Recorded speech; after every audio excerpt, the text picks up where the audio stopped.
망망대해를 떠돌아다니는 여러분들께 유리병 편지를 던질게. 저는 소요고요. 전 혜화입니다. 와우. 와. 이번에는 저번에 예고드렸다시피 지브리의 바람이 분다라는 작품에 대해서 이야기해 보려고 하고요. 네. 뭐 저번에 못한 근황 같은 거 있으신가요? 못다한 근황. 근황이라기보다는 소식을 하나 전해드립니다. 제가 저번에 해와의 또볼뮤에서 엘리자벳이라는 작품을 소개시켜드렸는데요. 이게 10월 16일에 극장에서 개봉한다고 합니다. 오. 와, 공연 실황 라이브. 아, 그걸로? 네. 난 그게 더 좋아. 네. 엘리자벳이 이제 10년 동안 하고 지금 잠시 쉬면서 리뉴얼을 한다고 해요. 그래서 이제 리뉴얼 하기 전에 버전을 이번에 공연 실황으로 공개를 한다고 합니다. 메가박스에서 한다고 하고요. 뭔가 이렇게 홍보실장 같냐? 거기 엘리자벳 역으로는 옥주현 님이 나오신다고 하니까 못 봐서 아쉬우셨던 분들은 가서 보시면 좋을 것 같다는 소식 전해드립니다. 네. 아, 살짝 다른 거 하고 있었어. 광고 타임. 저번에 그리고 조커2를 봤습니다. 보셨나요, 여러분? 저는 아직 못 봤어요. 아, 보세요. 보세요. 무슨 얘기를 하든 보고 얘기하시는 게 좋을 것 같다는 생각이 들어요. 저희가 또 얼마 전에 그 조커 1 했었잖아요. 맞아요. 그러니까 그거 하고 이제 또 얘기를 하면 좋을 것 같아서 조커 2 보십시오. 확실한 건 많은 분들이 느끼고 계시다시피 호불호가 좀 갈릴 것 같고, 네, 그리고 뭘 기대하냐에 따라 이 만족도가 다를 것 같다라는 생각입니다. 난 저번 화에 전 다 얘기를 했던 것 같아요. 이제 네. 앞으로 다음 화에 한강에 바람이 분다 가라라는 작품 할 Get 거고요. out. 그러니까 오늘 저희가 바람이 분다를 왜 하고 있는지 이제 이해가 되시죠? 그 바람이 분다 가라라는 작품에 대해서 이야기를 할 것이고, 그리고 녹화 시간 기점으로 내일 저는 이제 강 작가님이랑 한강의 단편들을 가지고 단편들 위주로 오. 한강이란 작가는 도대체 어떤 소설을 썼었는가 모르는 사람들에게 조금 소개를 시켜줄 수 있는 그런 시간을 한번 마련해 보고자 하는데, 궁금하신 분들은 팟캐스트 내 옆집의 대학원생을 한번 방문해 주시면 좋을 것 같아요. 와. 자, 그러면은 이제 저희가 빠르게 지브리의 바람이 분다에 대한 이야기를 해보면 좋을 것 같아요. 좋습니다. 먼저 이 작품 같은 경우에는 2013년 7월에 개봉을 했고 한국에는 2014년 2월에 들어오게 됐는데, 이거에는 조금 사연이 있을 것 같아요. 아무래도 바람이 분다라고 하는 작품에서 다루고 있는 그 호리코지 지로라는 실존 인물이 있는데, 이 사람이 제로센이라고 하는 비행기를 개발하게 됩니다. 네. 그리고 이 제로센은 2차 세계대전에 일본의 주력 전투기로 활용되게 되죠. 때문에 이 사람이 가진 어떤 일본 제국주의적인 향기가 짙기 때문에 일본 제국의 가장 큰 피해자이기도 한 우리나라의 입장에서는 마냥 이 작품을 좋게 봐줄 보진 수는 않죠. 없었을 것이고, 그게 이 시차를 설명하는 원인 중에 하나지 않을까라는 추측을 해보고요. 실제로 한국에서 반응이 썩 좋지는 않았습니다. 왜냐면은 일제 미화 혹은 뭐 전쟁 책임에 대한 이야기에 대해서 왈가왈부가 많을 수밖에 없는 작품이었던 것 같고, 저도 이 당시에 그런 면 때문에 이 작품을 보러 가지 않았던 걸로 기억해요. 좀 그랬던 것 같습니다. 그리고 보자, 뭐 또 재밌는 거는 각본, 감독, 원안 전부 다 미야자키 하야오 본인이 직접 했고요. 그리고 이 작품을 구성하고 있는 게 호리코지 지로라고 하는 그 실존 인물 플러스 호리 타츠오라고 하는 소설가가 이제 나오는 그런 소설가의 소설을 약간 이제 섞어가지고 재창조해낸 인물이다라고 합니다. 호리라고 하는 성이 같죠. 성이 같은 게 아니라 호리라고 하는 성의 일부분이 같죠. 일부분이 뭐 그렇고요. 나오는 인물 중에는 그래서 호리코지 지로라는 인물이 있습니다. 원작의 주인공 비행기 설계사이면서 나름 좋은 집안에서 태어나가지고 비행기에 대한 동경을 가지고 있는 사람이에요. 그리고 하지만 근식이기 때문에 비행기 조종을 못한다. 그러면 나는 무엇을 해야 될까? 비행기를 한번 만들어보자. 라는 설계자로서의 꿈을 키우게 되고, 그래서 이탈리아의 어떤 카프로니라고 하는 사람의 어떤 자서전 같은 책을 읽으면서 이제 꿈을 키워가게 됩니다. 네. 참고로 이 카프로니는 지브리의 어원이 된 비행기가 있대요. 오. 방금 봤어. 그래서 이 비행기를 만든 사람이 카프리니라고 합니다.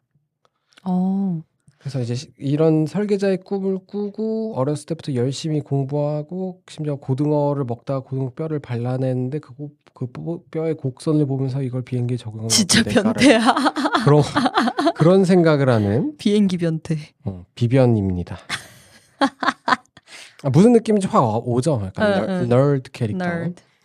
그리고 이제 사토미 나오코. 어느 날 이 지로가 기차를 타고 가다가 지진이 나가지고 위기에 처한 이 나오코를 도와주게 되면서 인연이 시작되고, 여주인공까지는 여주인공은 아니야. 그런 거 치고는 분량이 적긴 한데.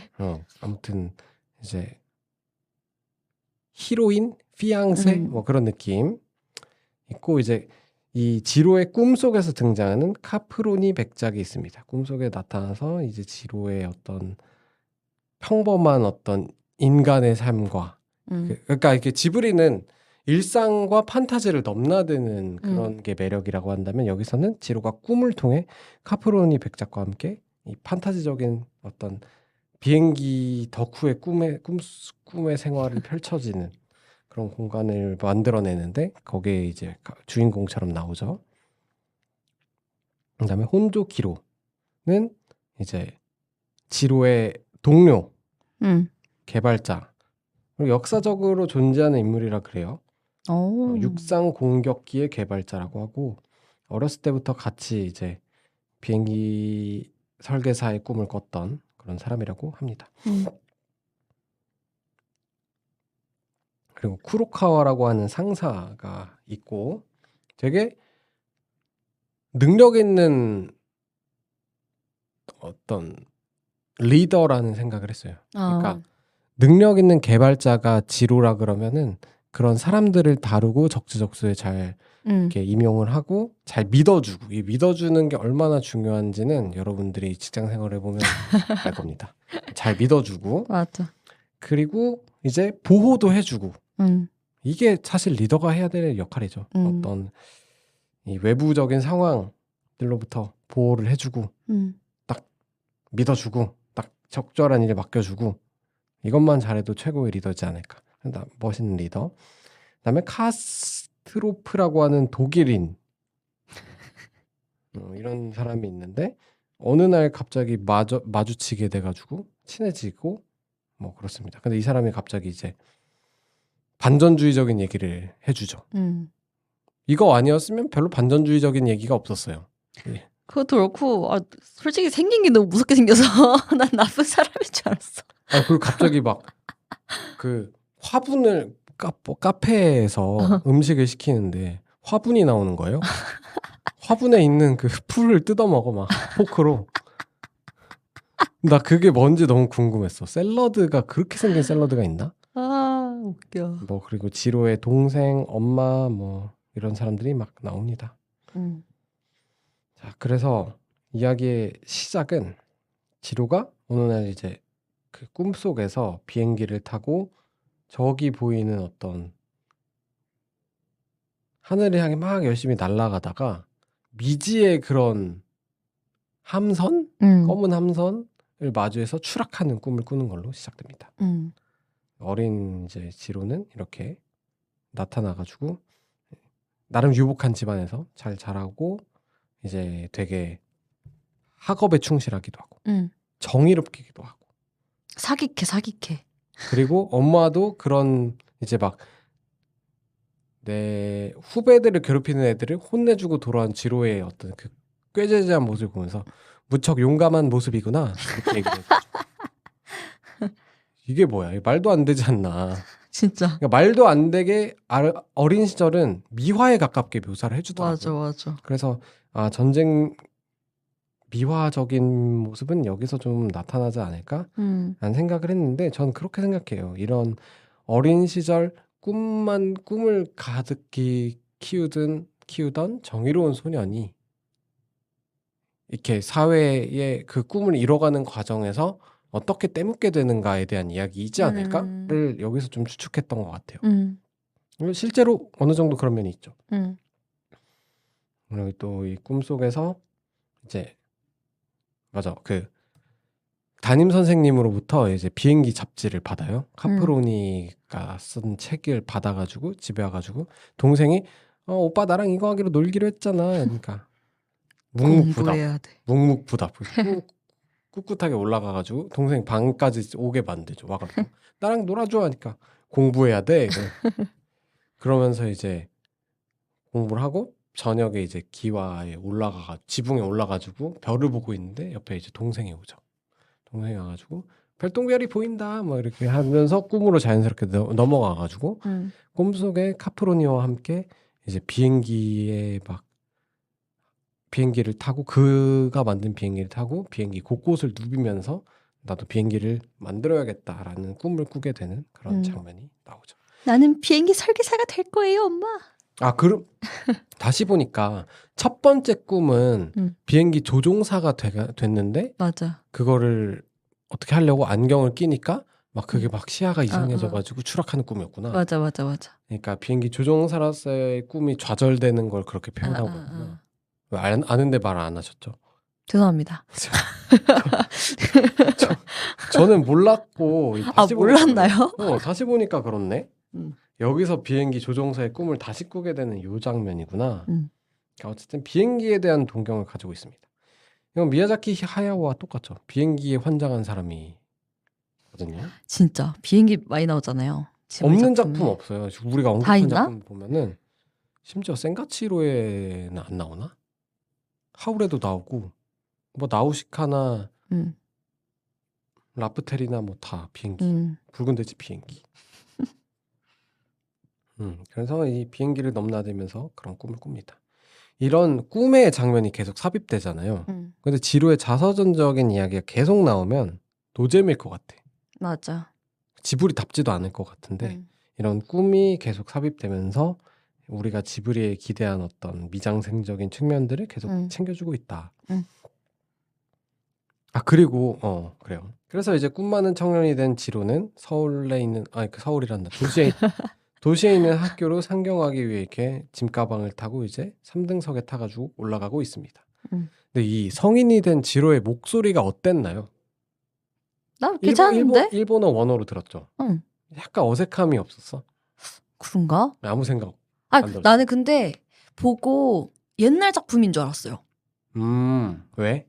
그냥 느낌이 그러니까 성우 목소리도 그렇고 그리고 약간 효과음 같은 것들이 입으로 낸 소리 같았달까? 그러니까 이렇게 막 그건 모르겠다. 막 약간 저는 이거 입으로 낸 소리인가 싶었거든요. 그래서 봤는데 생각보다 최근 작품이더라고요. 맞아. 이게 목소리에 대해 왜 물어봤냐면 이 목소리를 연기한 사람이 성우가 아닙니다.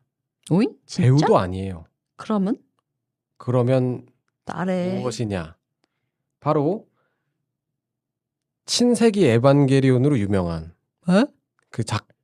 감독 안노 히데아키가 안노 히데아키가 이제 그 미야자키 밑에서 막 그림도 좀 그리고 그랬거든요.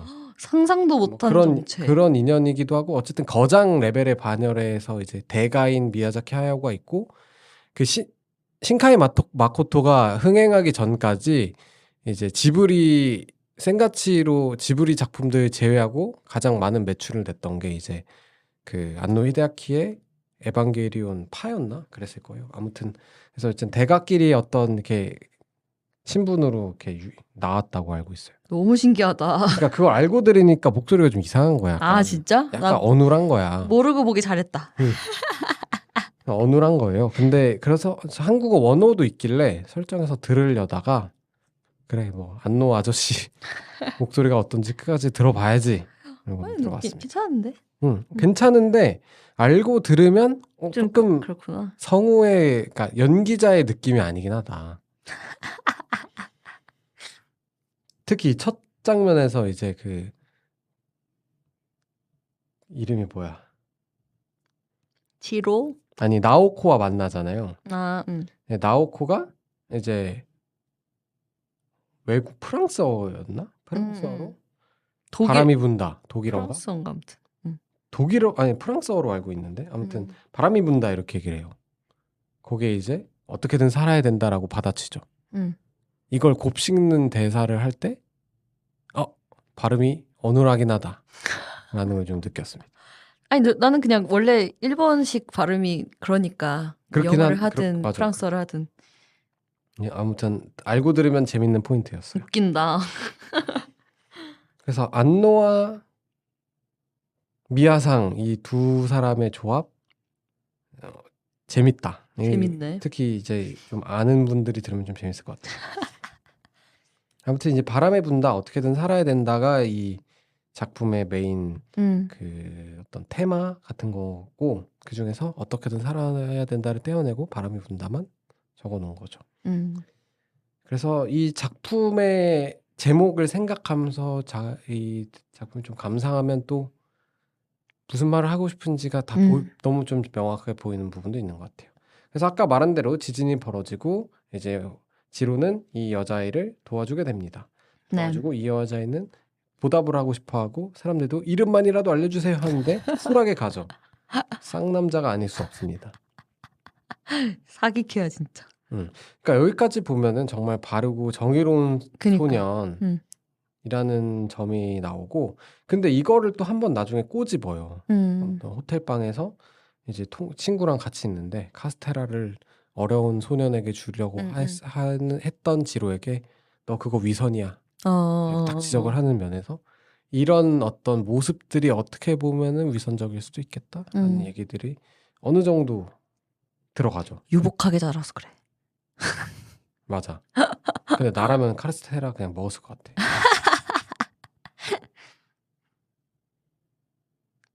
근데 그치 어렸을 땐 모르겠다. 왜냐면 또 자존심이 모든 걸 다 해결해 주는 건 또 아니니까.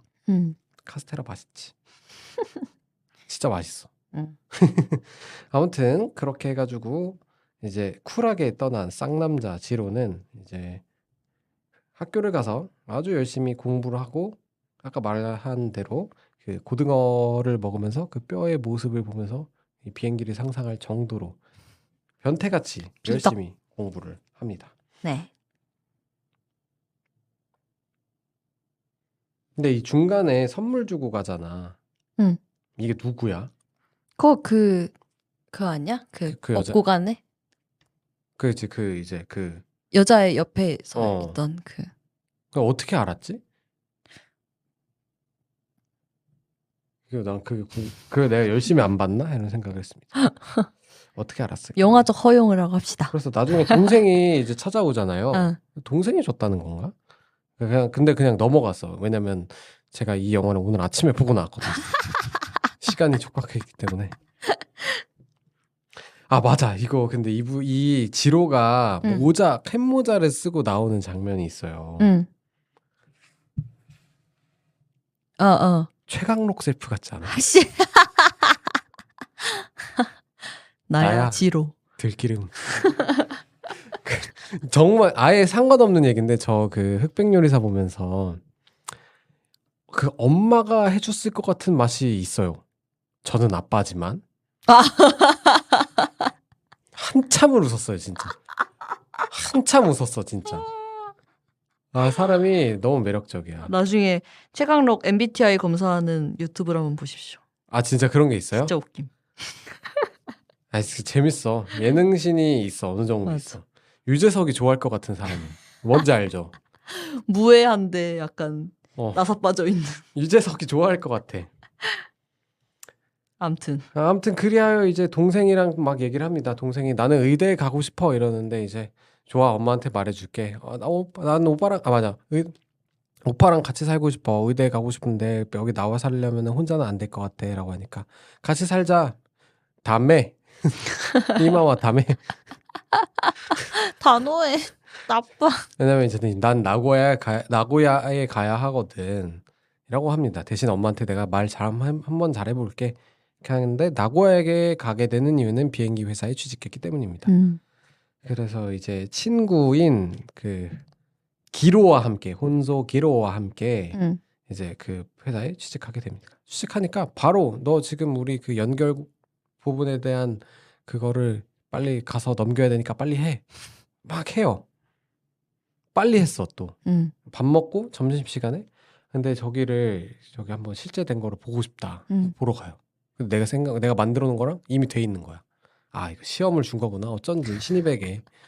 그래가지고 또 다른 걸 막 설계해요. 그러니까 사장이랑 그 부장이랑 같이 와가지고 그걸 보면서 이게 뭐야? 그러니까 이건 이겁니다. 하니까 뭐 이건 이런 결함이 있지 않나? 심지어 아직 계산도 다 안 됐습니다. 그러니까 넌 내가 시킨 것도 아니고 안 한 거 왜 이걸 해왔어? 하니까 시킨 건 이미 다 했습니다. 다음부터는 바로바로 제출하라고. 바로바로 제출하라고. 근데 뭔가 이런 이분 되게 깐깐하지만 또 되게 좋은 상사죠. 따슉. 그리고 또 이 사람이 좋은 인재라는 걸 또 알아보기도 했고. 이렇게 해서 이 비행기를 막 만드는 이제 일을 시작을 하면서 또 꿈도 한 번씩 꿔주고. 아, 근데 이 흐름이 너무, 그러니까 앞부분에 너무 다 이상적이야. 맞아. 그러니까 얘 성장 환경도 그렇고 이 회사에서도 얘가 이렇게 뛰어난 천재거나 이러면은, 그러니까 원래 약간 드라마 같은 데 보면은 뭔가 이렇게 시기 질투하는 그런 느낌도 있어야 되는 그런 것도 없이 얘가 뭐만 내놓으면은 약간 뭐 와, 넌 천재야. 팔짝 끼고 이봐 신입 어디서 건방지게 너 지금 뭐야 부장님한테 이런 걸 받았다며? 어디 신입 주제에 건방지게 네가 그렇게 잘 그려? 설계를 잘해? 그게 이런 게 들어가 줘야 돼. 있어야 되는데 그런 게 없이 그냥 막 해봐. 훌륭해 천재야 막. 그래가지고 이제 첫 번째로 부장과 함께 만들어내는 어떤 소형 비행기의 실험을 이제 보여주는데 실패하죠. 실패하고 우린 좋은 실패를 한 겁니다. 이제 2호기를 만들면 된다고요? 이렇게 얘기하니까 2호기는 만들 수 없어. 왜냐면 이미 다른 비행 회사의 비행기가 낙점되었고 우리가 뒤집을 수 있는 기회가 방금 끝난 거다. 대신에 우리는 이제 전투기를 만들어야 된다. 이런 것들이 어떻게 그 전쟁 미화에 대한 변명을 본 이후에 보면은 이런 식으로 어쩔 수 없이 전투기를 만들었다는 식으로 이야기를 끌어가는 걸까라는 의심도 조금 들긴 하지만 그런 건 아닌 것 같아요. 실제로 그런 얘기를 하는 거니까. 미화를 하고 싶은 마음도 미화에 대한 변명을 하고 싶은 마음도 없이 만들었다는 느낌이 전 들었습니다. 그냥 막 미화라는 생각까지는 안 들었네. 그러니까 이 반전주의자라는 걸 알아서 그런지 모르겠는데 이 사람이 그렇게 멋있지 않아요. 나중에 보면.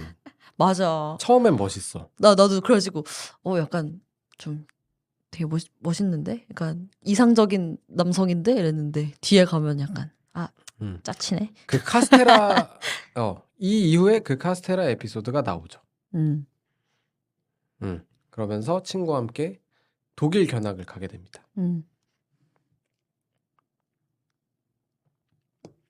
독일에 가니까 독일 애들이 막 싸가지 없게 막 안 보여줘 이러니까 또 당당하게 독일어로 우리들은 대등한 계약 관계입니다.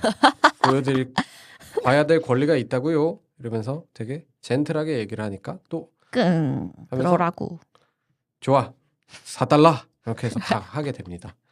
그래서 이제 독일의 그러니까 일본의 비행기는 약간 천이랑 약간 연처럼 만들어져 있어요. 천이랑 나무랑 이런 거로 만들어져 있으면 독일 비행기는 다 쇠덩이야. 쇠덩이로 만들어진 비행기를 보면서 엄청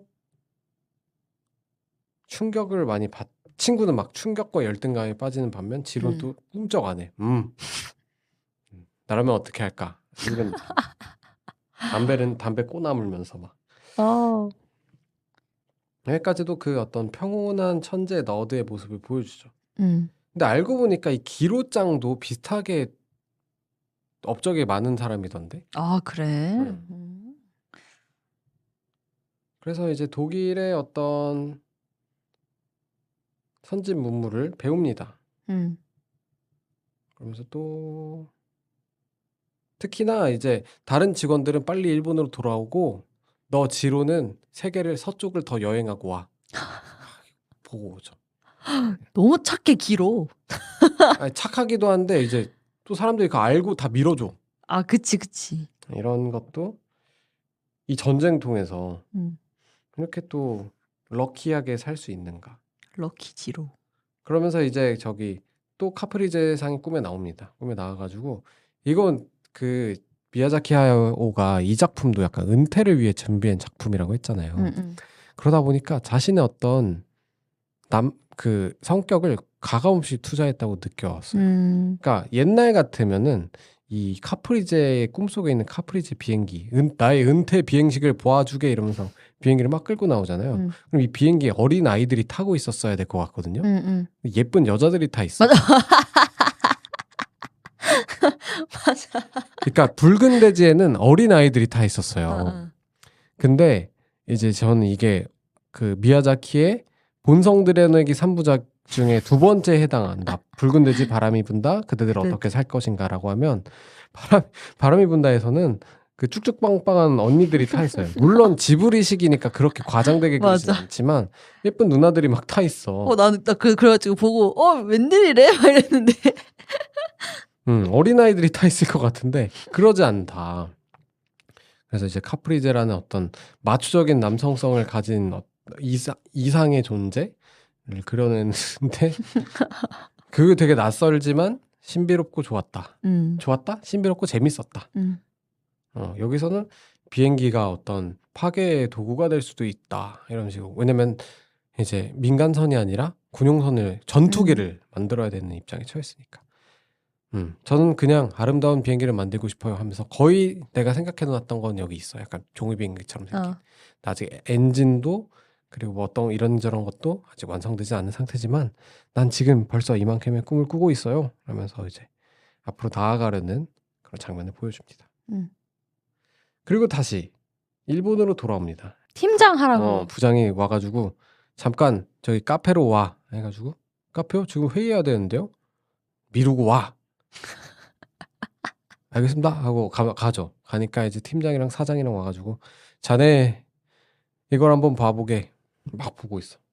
자네 여기서 일한 지 얼마나 됐지? 대답 없음. 이봐 얼마가 됐냐고. 5년 됐습니다. 자네 팀장이 한번 되어보게. 대답 없음. 열심히 그거 보느라고 막 초 너드죠? 너드쉑. 너드쉑. 괜찮아 사장 이러면서. 어때 할 수 있을 것 같아? 네 가능할 것 같습니다. 팀장이 되겠어요. 대신 팀원으로 기로를 넣어주세요. 이러니까 부장이 안 돼. 동기란 라이벌이 될 존재야. 같은 곳에서 일하면 서로 시기 질투하게 된다고 이러면서 그 친구에겐 또 그 친구에게 맡길 일이 따로 있다네 이러면서 딱 해주죠. 멋있잖아. 너무 이상적이야 다 이렇게 탄탄대로 순수. 그래 이 직장이 이렇게 말도 안 돼. 이렇게 이상적일 리가 없어요. 그러면서 이제 일본 군대 해군에 가가지고 해군의 현실을 맛보게 되죠. 막 엔진이 터져가지고 막 석유가 막 터지고 그래가지고 옷 갈아입고 다시 보니까 또 터지고 약간 이런 엔진이 구리다라는 것을 보게 됩니다. 참 이 지브리 작품의 액체는 참 끈적끈적 몽글몽글해. 그 센가치로에서도 막 하울의 움직이는 성에서도 하울이 막 비행하면서 막 이렇게 얼굴에 막 묻잖아. 그런 느낌이 막 생각이 났어. 그러니까. 그래서 이제 그런 현실을 보면서 우리의 비행기는 더 가벼워야 된다.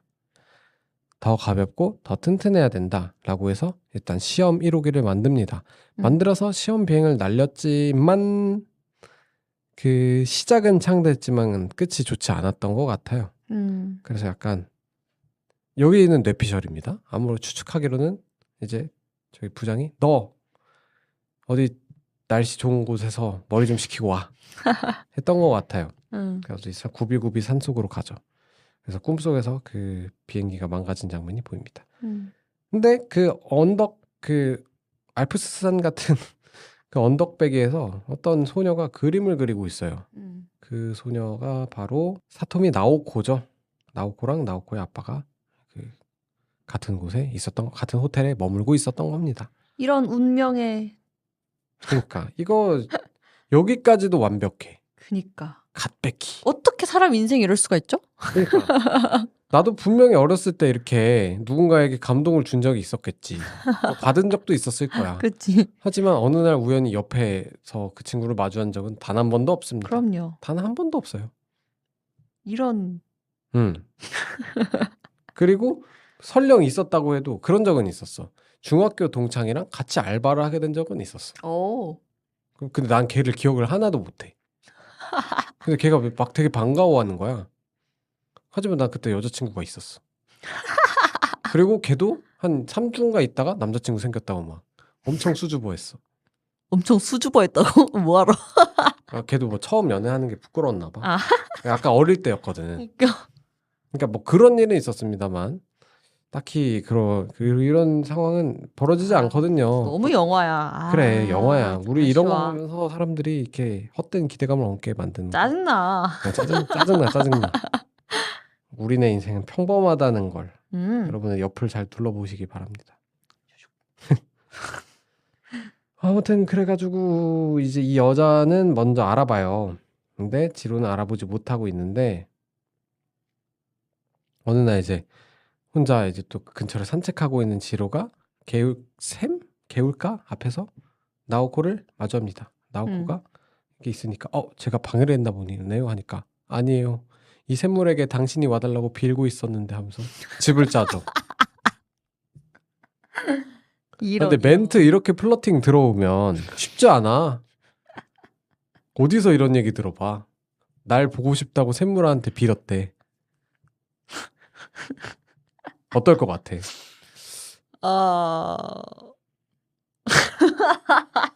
근데 일단 21세기에 맞지 않는 대화인 것 같긴 하다. 맞아. 21세기에 상상하기 어려운 대화야. 하지만 나는 20세기 소설에서 많이 봤던 대사인 것 같기도 해.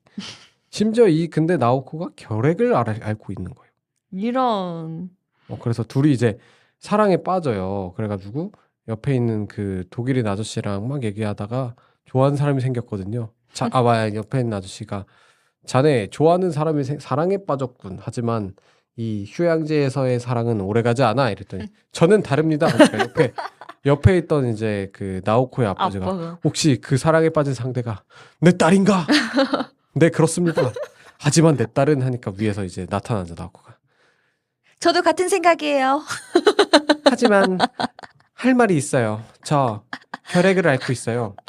그러니까 지로가 상관없어. 나와 결혼해 주시오.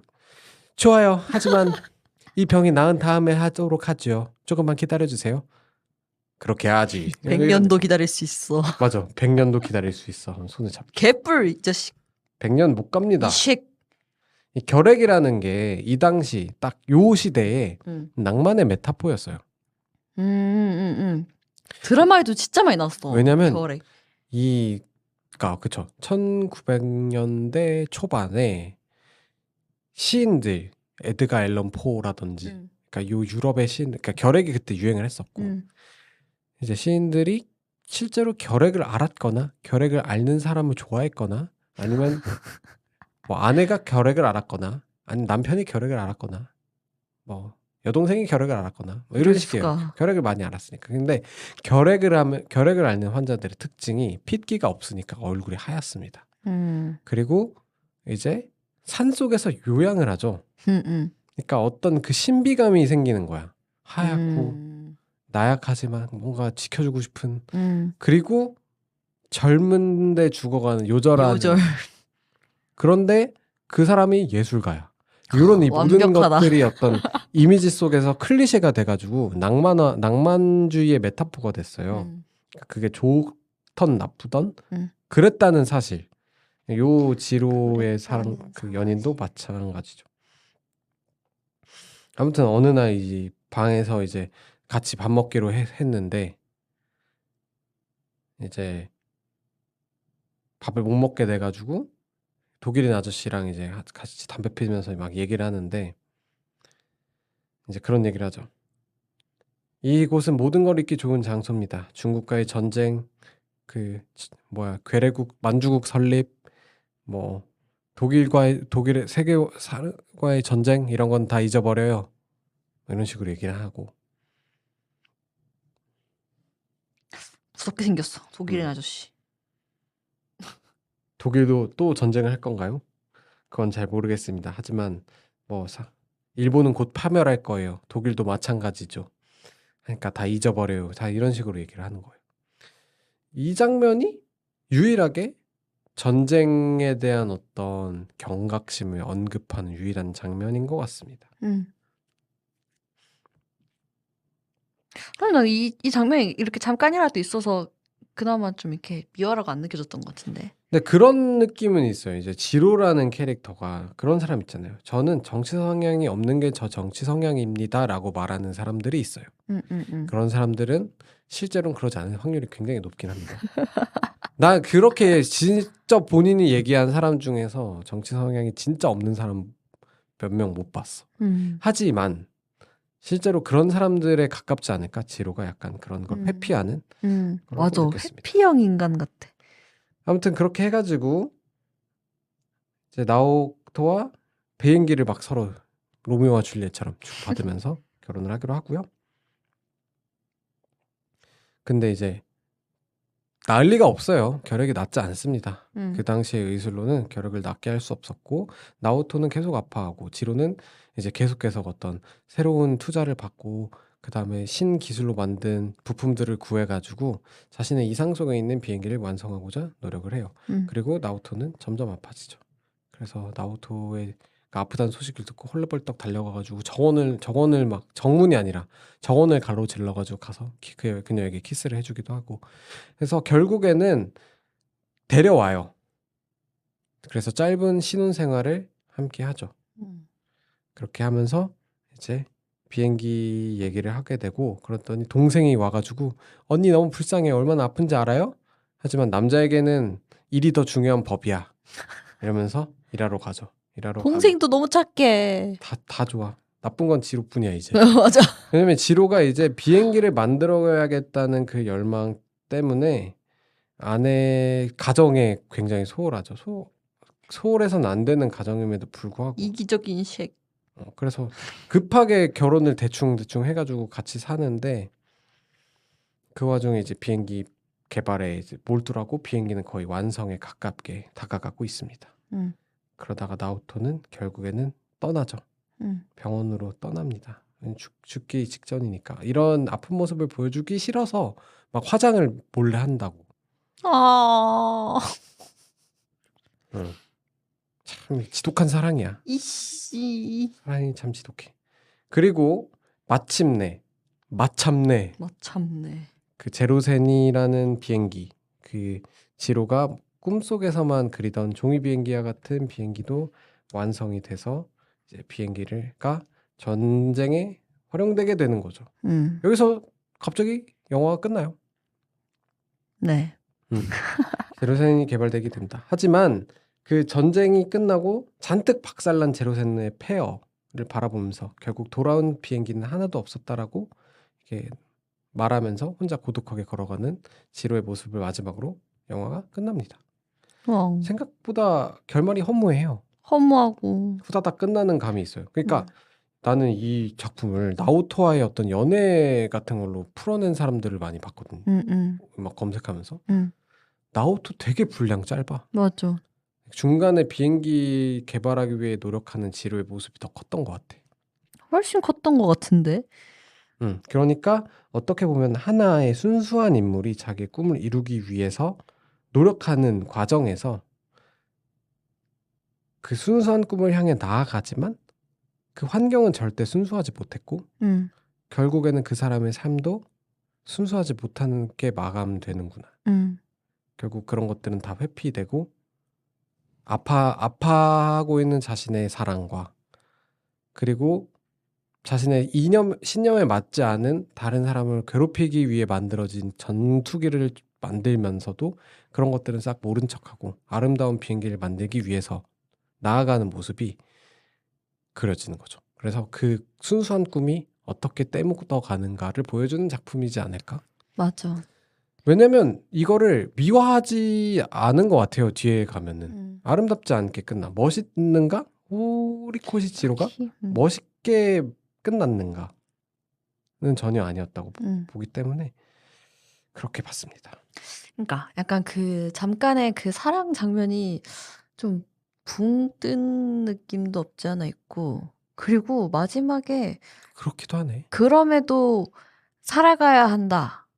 이게 너무 사이코패스 같은 거예요. 그럼 되게 아무렇지도 않잖아. 그러니까 만들어 놓고도 아무렇지 않고 사랑에 실패해도 아무렇지 않고, 너무 얘는 그냥 줄곧 그냥 바른 생활 사나이인 것처럼 이렇게 겉으로는 자기를 이렇게 하는데, 결국에는 중간중간 나온 것처럼 위선이자 이기적인 사람이자 그런 거였던 건데. 바람이 분다. 어떻게든 살아가야 된다 해서 바람이 분다는, 지로에게 불었던 바람은 전쟁이었죠. 바람은 계속 불었어요. 그리고 어떻게든 살아가야겠고 나는 비행기를 완성해야 됐기 때문에 어떻게든 비행기를 만든 거지. 하지만 그 바람이 부는 것에서, 살아가야 하는 것에서 과연 정말 충실하게 해야 할 일을, 역할을 다 했는가? 그렇게 살아가는 게 맞았던가? 이거는 놓치고 있었던 거일지 모른다. 그런 이야기를 미야자키 하야오가 하고 싶었고, 이런 얘기를 하면서 은퇴를 하고 싶었지 않았을까라는 생각을 했어요. 근데 보면은 충분하지가 않잖아. 이러니까 은퇴를 못하고 돌아오지 않았을까? 그러니까 바람이 불어. 그 바람을 맞으면서 난 살아왔어. 나는 그 전쟁 부역자의 아들이고 그렇게 유복한 환경을 지냈고, 하지만 난 전쟁이 옳지 않았다고 생각해. 그리고 학생 운동을 시작했고 학생 운동이 실패로 끝났어. 하지만 나는 만화를 계속 그리고 있고 내 작품 속에는 그런 이야기를 계속 녹여내면서 적어도 나는 이걸 통해 영향력을 미치고는 있고 살고 있어. 하지만 내 자체가 모순된 존재이지 않을까? 이런 얘기를 지로를 통해 하고 싶었던 것 같아요. 근데 다 못했죠. 못했고 잘 모르겠고. 그러니까 바람이 분다 이런 상황이 있고, 지진이 나고 해일이 나고 전쟁이 나고 아내가 아프고, 그런 순간에도 나는 살아가야 했다. 그리고 그렇게 살아왔다. 그 바람을 맞서서 살아온 내가 지금 여기 있다. 라는 이야기를 하고 싶었던 것 같지만 결국에는 충분하지 못했고 와닿지 않는 이야기가 되어버린 건 아니었을까? 근데 와닿지 않는 이야기여서 와닿는 면이 있어요. 그러니까 그 와닿지 오히려. 않는 상황 자체가 미야자키 하야오가 본인에게 자기 그 당시에 느끼고 있던 모습이었던 것 같아요. 정리가 덜 된 그런 느낌까지. 그래서 어떻게 보면은 붉은 돼지에서는 돼지에 의탁해서 그 순결함을 가지고 싶었던 거죠. 인간인 원죄를 벗어나는. 그리고 바람이 분다에서는 지로를 통해서 모순적인 인물, 비행기를 동경하는데, 비행기는 전쟁에 쓰였고 우리 아버지는 그 비행기를 만들어서 돈을 벌었고 그게 세상 사람들을 괴롭게 만들었지만 나는 그걸 싫어한다고 외치고 있어. 나란 존재 자체가 모순인 거죠. 근데 그거를 타파하기 위해서 돼지인 이제 붉은 돼지가 만들어진 거고, 그 얘기를 한번 제대로 꺼내고 싶어서 자기와 비슷하게 모순적인 존재인 지로를 찾아낸 거고, 하지만 충분하지 않았기 때문에, 그래서 자신의 어린 시절로 다시 돌아가는 게 그때들은 어떻게 살 것인가까지 이어지는 3부작이지 않을까가 저의 생각이었습니다. 그래, 스스로도 만족스럽지 못했을 것 같아요. 네. 이거 하면서도. 그런 면에서 이 작품에 주어지고 있는 비판, 뭐 필요한 이야기지만 좀 더 생각해 볼 필요가 있다. 미화를 정말 하고 있을까? 미화에 논란이 있다. 미화의 여지가 있다. 한번 생각해 봐야 된다는, 충분히 이 작품을 바라보는, 감상하는 좋은 방법이지만, 정말 미화가 있었을까? 아름답나? 보고 멋있었나? 근데 그건 그런 거야. 너무 별로인 사람인데 별로로 묘사를 안 했어. 이렇게 얘기하면 할 말이 없긴 하죠. 근데 우리가 저번에 그 위대한 쇼맨에서는 너무 멋있는 사람으로 만들어버려서 맞아, 열받는 맞아. 거였는데, 그거야말로 미화인 거죠. 이거는 미화까지는 아니지 않나. 그렇게 생각합니다. 마지막에 너무 구질구질하게 만들어 버렸잖아요. 근데 약간 그런 것 같아요. 아니 니네가 가해자인데 왜 마이크를 너네가 쥐어? 아, 그치, 그치. 이게 불만일 수는 있을 것 같아요. 아, 그래서 그래, 또 그래. 이런 얘기가 있기 때문에 우리가 이런 생각도 논의해 볼 수 있는 게 아닐까. 음, 그래서 작품으로서 놓고 볼 때 불쾌한 면은 없었다고 생각합니다. 자, 그럼 시간이 됐으니까 빠르게 한마디랑 추천을 해본 다음에 도망가도록 하죠. 좋아요. 추천! 비덕 추천. 비행기 덕후 추천하고요. 그리고 얘는 지브리가 우리가 앞선 거기 탑5에서 말했던 것보다는 좀 잔잔바리한 그런 느낌이 있는 그런 내용입니다. 그래서 좀 판타지적인 건 아니고 자서전적인 그런 요소가 많기 때문에 그런 분위기를 좋아하신다면 보시면 좋을 것 같습니다. 그리고 이 논란의 여지에 대해서 나도 말을 한번 얹어보고 싶다 하면은 보고 댓글로 남겨주세요. 저는 여기에 나오는 어떤 그 일제에 대한 반감 때문에 이 작품을 아직 못 보신 분들 한번 보셔도 그렇게 반감이 들진 않을 거다라고 해서 그분들에게 추천을 드리고요. 그리고 한마디. 이 작품 로맨스 아닙니다. 속지 마시길. 절대 아니에요. 네, 로맨스 아니고 그대들 어떻게 살 것인가를 재밌게 봤다면 같이 보면 좋다.